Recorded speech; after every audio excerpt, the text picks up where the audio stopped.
అన్నమయ్య జిల్లా రాజంపేట పరిధిలోకి వచ్చే పోలీస్ స్టేషన్కి ఒకరోజు ఒక కాల్ వచ్చింది.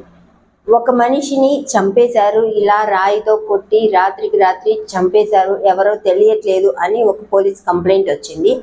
దీంట్లో ఒక తండ్రి ఆవేదన, ఎంత బాధ అనుభవించాడు, ఈ హత్య చేసింది ఎవరు అనే విషయాల గురించి ఈరోజు మనం వీడియోలో ఎక్స్ప్లెయిన్ చేసుకోబోతున్నాము. మీరు వీడియోలోకి వెళ్ళే ముందర మీరు ఇంతకు ముందు కనుక నా వీడియో చూసి సబ్స్క్రైబ్ చేయకపోయింటే సబ్స్క్రైబ్ చేసుకోండి. వీడియో ఎండింగ్ వరకు చూసి నచ్చితే లైక్ చేయండి. ఫీడ్బ్యాక్ ఇవ్వడం మాత్రం మర్చిపోవద్దు. అది అన్నమయ్య జిల్లాలోని రాజంపేట పోలీస్ స్టేషన్కి ఒక కాల్ వచ్చింది. ఇలా ఓబులవారిపల్లి కొత్త మంగళంపేటలో ఒక హత్య జరిగింది. ఆంజనేయులు అనే వ్యక్తిని హత్య చేయడం జరిగింది. ఇలా రాత్రికి రాత్రి ఎవరో తల మీద రాయితో బలంగా కొట్టి చంపేశారు, ఎవరో తెలియట్లేదు అని ఇలా పోలీసులు హడావిడిగా వెళ్ళారు. దీని గురించి ఎక్స్ప్లెయిన్ చేసుకుందాము. ఇక వెళ్ళిన తర్వాత ఏంటి అంటే దాని ముందు జరిగిన సిచ్యువేషన్స్ కొన్ని చెప్తాను మీకు.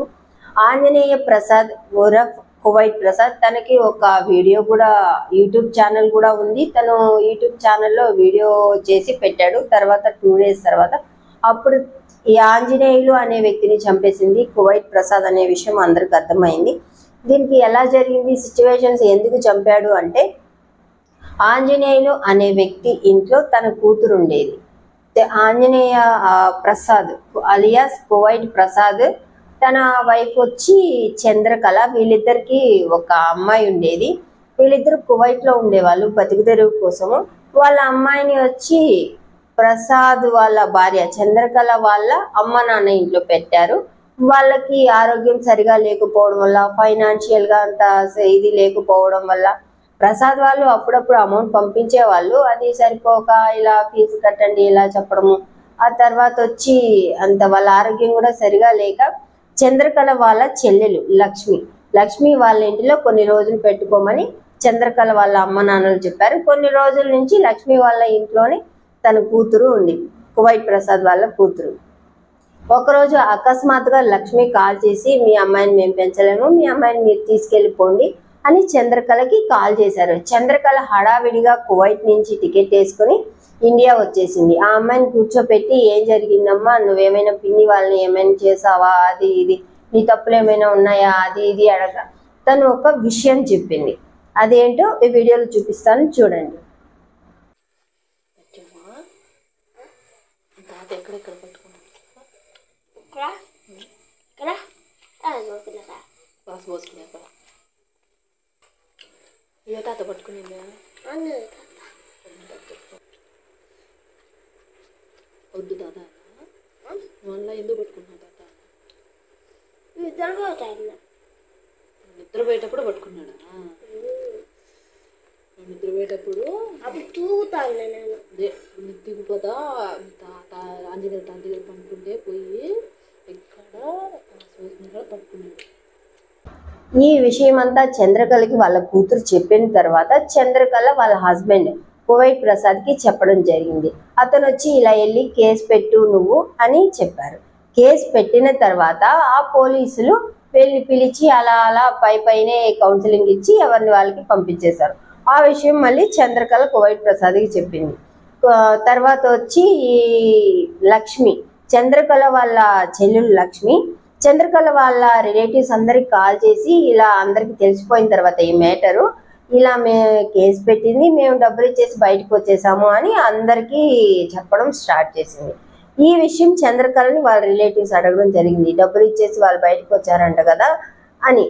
దానికి ఇలా పరుగు పోయినట్టు అయింది. దాని తర్వాత మళ్ళీ వెళ్ళి ప్రసాద్ చంద్రకళని మళ్ళీ పోలీస్ స్టేషన్కి వెళ్ళి డబ్బులు తీసుకుని ఇలా ఎలా వదిలేస్తారు అని అడుగు అని చెప్తే మళ్ళీ పోలీస్ స్టేషన్కి వెళ్ళింది. వాళ్ళు అప్పుడు కూడా దాన్ని లైట్ తీసుకున్నారు.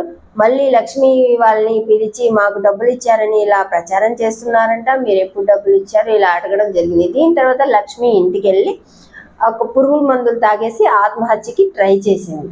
దీని తర్వాత చంద్రకళకి పోలీసులు కాల్ చేసి, లక్ష్మికి ఏదైనా అయితే నీ మీద కేసు పెడతాము, దానికి మొత్తం బాధ్యురాలు నువ్వే అని చంద్రకళని బెదిరియడం జరిగింది. ఈ విషయాన్ని చంద్రకళ కువైట్ ప్రసాద్కి చెప్పింది. తర్వాత కువైట్ ప్రసాద్ ఏం ఆలోచించాడో ఏమో, ఇండియాకి టికెట్ వేసుకుని వచ్చి రాత్రికి రాత్రి ఆంజనేయులు ఆంజనేయులు అనే వ్యక్తి లక్ష్మి వాళ్ళ హస్బెండ్ రమణ, వీళ్ళిద్దరికి రమణ వాళ్ళ ఫాదర్ ఆంజనేయులు, తనే తాత వరసయ్య, అతనే ఆ అమ్మాయిని ఇలా తాకరాని చోట తాకి ఇది ప్రెస్ చేసి ఇలా చేశాడు అని ఆ వీడియోలో చెప్పడం జరిగింది. అలా చేసిన అతన్ని రాత్రికి రాత్రి చంపేసి తను మళ్ళీ కువైట్కి వెళ్ళిపోయాడు. కువైట్కి వెళ్ళిపోయిన తర్వాత యూట్యూబ్లో ఈ వీడియో రిలీజ్ చేశాడు.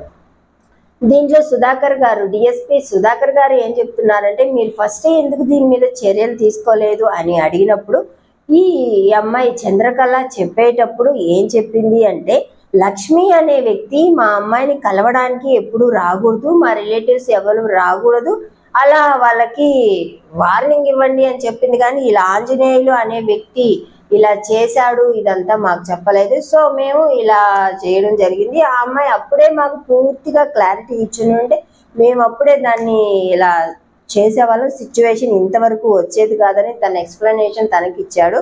అండ్ కువైట్ ప్రసాద్ కూడా ఇలా హత్య చేసే అవసరం ఇక్కడ ఏం లేదు, కానీ తనకి ఒక యూట్యూబ్ ఛానల్ ఉంది, తనకు పాపులర్ అవ్వడానికి ఇంత చేశాడు అనే విషయాన్ని డిఎస్పీ సుధాకర్ గారు చెప్పారు. దీంట్లో కువైట్ ప్రసాద్ గారు ఏం చెప్తున్నారంటే, ఏ కన్న కూతురికైనా ఇలా జరిగితే ఒక యూట్యూబ్ ఛానల్ కోసం ఇలా చేస్తారా, ఒక పాపులారిటీ కోసం చేస్తారా, ముందు కేసు పెట్టాం ఇదంతా, అప్పుడే పోలీసులు రియాక్షన్ తీసుకుని ఉండుంటే ఇంత జరిగేది కాదు. నేను తండ్రి బాధ ఎవరికి అర్థమవుతుంది, నేను బాధలో ఉన్నాను కాబట్టి ఈ సిచ్యువేషన్ అంతా పరుగు పోయింది, మాది తప్పన్నట్టు చేశారు. సో ఆంజనేయుల్ని చంపేయడం జరిగింది అని తన వర్షన్ తను చెప్పుకోవడం జరిగింది. ఇందులో పోలీసులు మంచిగా తీసుకుని ఉంటే ఒక ప్రాణం పోయేది కాదు. దీనికి మనం ఏం చెప్పలేము ఏది ఎలా జరుగుంటే. దీనికి మొత్తానికి కారణం లక్ష్మి అని మాత్రం చెప్పుకోవచ్చు. లక్ష్మి కానీ అలా పోర్ట్రేట్ చేయకపోయినంటే ఈ సిచ్యువేషన్ ఇంతవరకు వచ్చేది కాదు. బంధువులందరికీ ఇలా పోలీసులు డబ్బులు తీసుకుని మమ్మల్ని వదిలేసారు, ఇదంతా చేయడం వల్ల వాళ్ళకి ఏమైనా అది బాధ అనిపించి ఇలా జరిగిందేమో అనిపిస్తుంది. సో మీకు కనుక ఇలాంటి అప్డేటెడ్ వీడియోస్ కావాలి అనుకుంటే నా ఐడిని సబ్స్క్రైబ్ చేసుకొని, మీకు వీడియో నచ్చినట్టయితే లైక్ చేయండి, ఫీడ్బ్యాక్ ఇవ్వడం మాత్రం మర్చిపోవద్దు.